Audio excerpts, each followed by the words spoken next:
Hello दोस्तों, नमस्कार। श्रीमद् भागवत गीता के अध्याय 2 में यानी गीता का सार में सेशन नंबर 5 में आपका तहे दिल से स्वागत करता हूं। दोस्तों, श्रीमद् भागवत गीता के ही अध्याय 2 में यानी गीता का सार में सेशन 4 का वीडियो मैं ऑलरेडी बना चुका हूं। आप अगर चाहेंगे तो उसे देख सकते हैं या तो फिर सुन सकते हैं। तो फिर आइए सेशन नंबर 5 की शुरुआत करते हैं और इस चीज़ को ठीक तरह से जानने का प्रयास करते हैं। एक श्लोक के माध्यम से इसे समझने का प्रयास करते हैं, इस कहानी के दौर को आगे बढ़ाते हैं।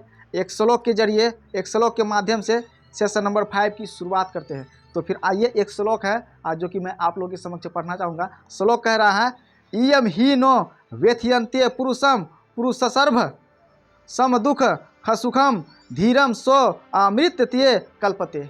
आप इसका अर्थ समझिए, कितना सुंदर है। अर्थ कह रहा है, हे पुरुष श्रेष्ठ, यानी भगवान श्री कृष्ण अर्जुन से कहते हैं कि जो पुरुष सुख तथा दुख में विचलित नहीं होता और इन दोनों में संभाव रखता है वह निश्चित रूप से मुक्ति के योग्य है। आप देखिए कितनी सुंदर बात है। अब इसका तात्पर्य समझिए। इसका तात्पर्य क्या कह रहा है? इसका तात्पर्य है, जो व्यक्ति आत्मा साक्षात्कार की उच्च अव्यवस्था प्राप्त करने के लिए दृढ़ प्रतिज्ञा है और सुख तथा दुख के प्रहारों को संभाव से सह सकता है, वह निश्चित ही मुक्ति के योग्य है। देखिए आगे कह रहा है, वर्णाश्रम धर्म में चौथी अव्यवस्था अर्थात सन्यासी आश्रम कष्ट साध्य अवस्था है, किंतु जो अपने जीवन को सचमुच पूर्ण बनाना चाहता है वह समस्त कठिनाइयों के होते हुए भी सन्यास आश्रम अवश्य ग्रहण करता है। देखिए, अगर जो सन्यास ग्रहण करना चाहता है, जो सन्यास होते हैं, वे लाख कठिनाइयों के बावजूद भी, लाख परेशानियों के बावजूद भी वे धारण कर ही लेते हैं, सन्यास धारण कर ही लेते हैं। ये कितनी सुंदर बात बता रहे हैं। आगे पढ़ते हैं, इसी तरह सुनते रहिएगा।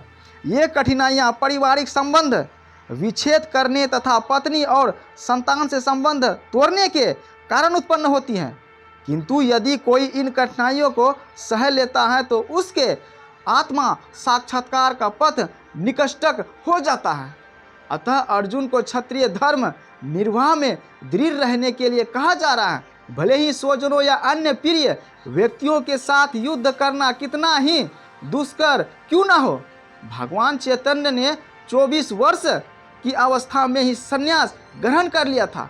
यद्यपि उन पर आश्रित उनकी तरुण पत्नी तथा वृद्ध माँ की देखभाल करने वाला कोई अन्य न था, तो भी उच्च आदर्श के लिए उन्होंने संन्यास ग्रहण किया और अपने कर्तव्य पालन में स्थिर बने रहे।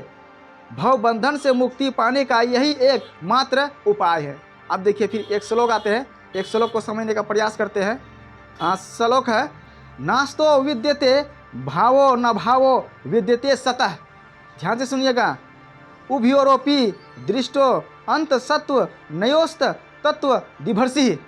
अतः अब इसका अर्थ समझिएगा, कितना सुंदर है। इसका अर्थ है, अर्थ कह रहा है, तत्वदर्शियों ने यह निष्कर्ष निकाला है कि औसत, औसत मतलब हमारा भौतिक शरीर, औसत का तो कोई चिर अस्थायित्व नहीं है, किंतु सत, सत मतलब आत्मा, आत्मा को ही सत्य कहा जाता है। सत मतलब आत्मा, अपरिवर्तित रहता है। उन्होंने इन दोनों की प्रकृति के अध्ययन द्वारा यह निष्कर्ष निकाला है। अब देखिए, इसका निष्कर्ष क्या निकाला है, इसका आप तात्पर्य समझिएगा। इसका तात्पर्य है, परिवर्तनशील शरीर का कोई अस्थायित्व नहीं है। परिवर्तन शरीर का कोई अस्थायित्व नहीं है। आधुनिक चिकित्सा विज्ञान ने भी यह स्वीकार किया है कि विभिन्न कोशिकाओं की क्रिया प्रतिक्रिया द्वारा शरीर प्रतिक्षण बदलता रहता है। अतः आज के साइंस भी इस बात को समझ चुके हैं, इस बात को एक्सेप्ट कर चुके हैं कि विभिन्न कोशिकाओं द्वारा हमारा शरीर बदलता रहता है, हमारा शरीर परिवर्तन होते रहता है। आगे पढ़ते हैं। इसी तरह शरीर में वृद्धि तथा वृद्धावस्था आती रहती है, किंतु शरीर तथा मन में निरंतर परिवर्तन होने पर भी आत्मा अस्थायी है। कहते हैं हमारे मन में या शरीर में कई प्रकार के परिवर्तन होते हैं, कई प्रकार के बदलाव आते हैं, लेकिन आत्मा कभी नहीं बदलता है, आत्मा कभी भी परिवर्तन नहीं होता है। आगे पढ़ते हैं, सुनते रहिएगा। यही पदार्थ तथा आत्मा का अंतर है। यही पदार्थ तथा आत्मा का अंतर है। पदार्थ तो बदलते हैं, परिवर्तन होते हैं, लेकिन आत्मा कभी नहीं बदलते हैं। हमारा शरीर एक प्रकार का पदार्थ ही है, एक प्रकार का मेटल ही है। स्वभावतः शरीर नित्य परिवर्तनशील है और आत्मा शाश्वत है। प्रायः यह शरीर परिवर्तन है, लेकिन आत्मा शाश्वत है।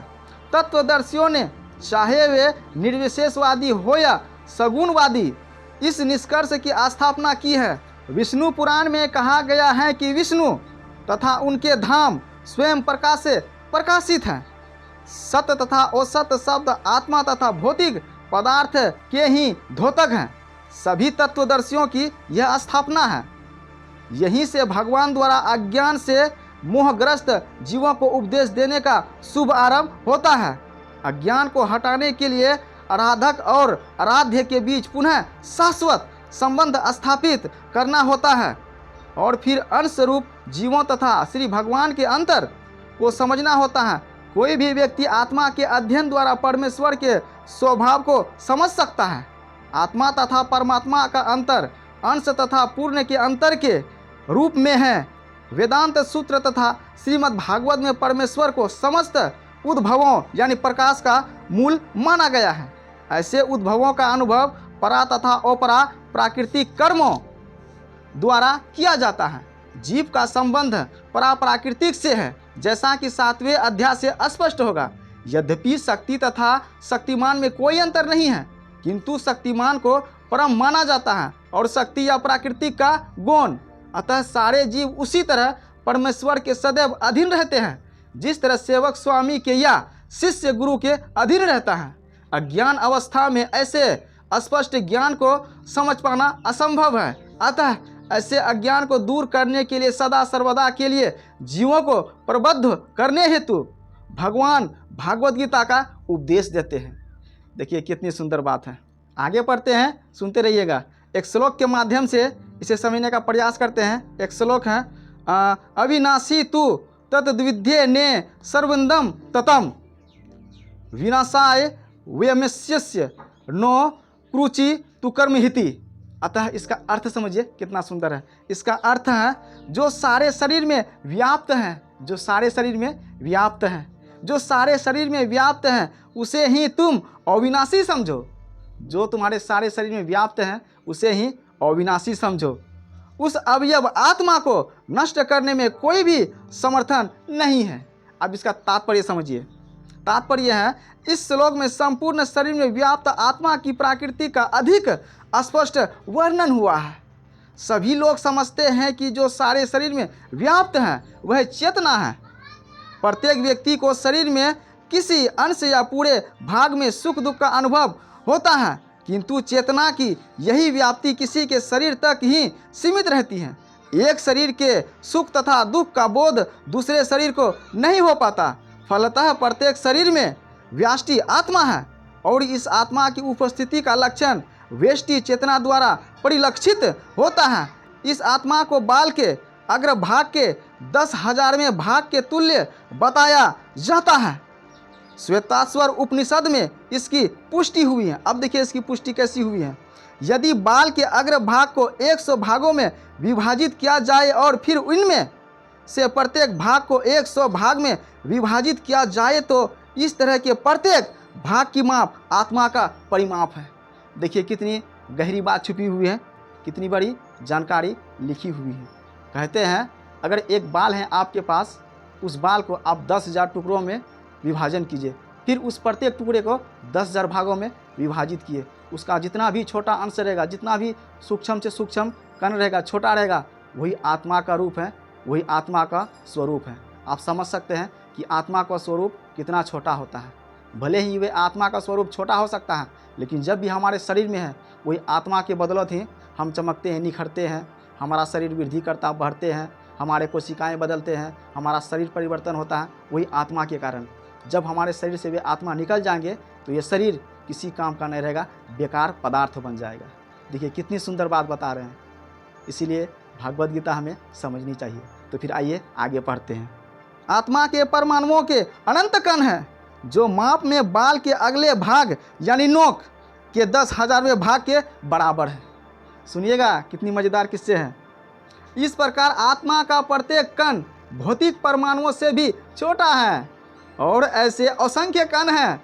यह अत्यंत लघु आत्मा स्फुलिंग भौतिक शरीर का मूल आधार है और इस आत्मा स्फुलिंग का प्रभाव सारे शरीर में उसी तरह व्याप्त है जिस प्रकार किसी औषधि का प्रभाव व्याप्त रहता है।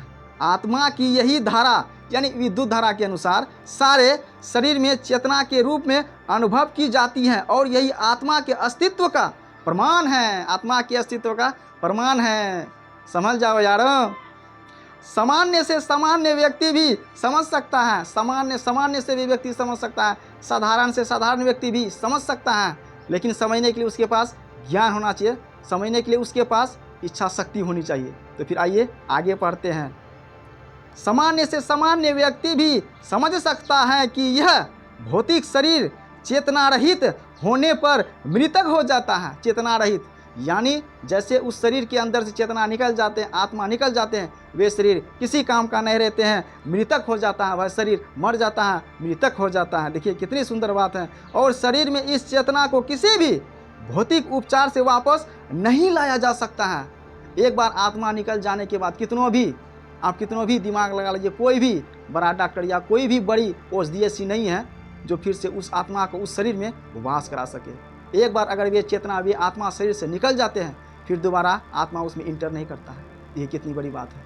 यहाँ स्वयं लिखा है, कोई भी उपचार से वापस नहीं लाया जा सकता है। कोई भी उपचार से, दुनिया का कोई भी बड़ी बड़ी औषधि दवा, कोई भी मेडिसिन उसे वापस नहीं ला सकते हैं। तो फिर आइए आगे पढ़ते हैं। अतः यह चेतना भौतिक संयोग के फलस्वरूप नहीं है, अपितु आत्मा के कारण मुंडक उपनिषद में सूक्ष्म आत्मा की और अधिक विवेचना हुई है। देखिए कितनी सुंदर बात बता रहे हैं। आत्मा के बारे में कितनी सुंदर बात श्रीमद् भागवत गीता में बताया गया है। श्रीमद् भागवत गीता के हर एक बात, हर एक थॉट सब सही है। हमें इसे पढ़ना चाहिए और समझना चाहिए, अपनी लाइफ को समझना चाहिए, अपनी आत्मा को समझना चाहिए कि आपका जन्म क्यों हुआ, किस लिए हुआ, किस कारण से हुआ। दोस्तों इससे आगे की कहानी अगले सेशन में। तो मिलते हैं अगले सेशन में, नेक्स्ट वीडियो में। तब तक के लिए जय हिंद, वंदे मातरम।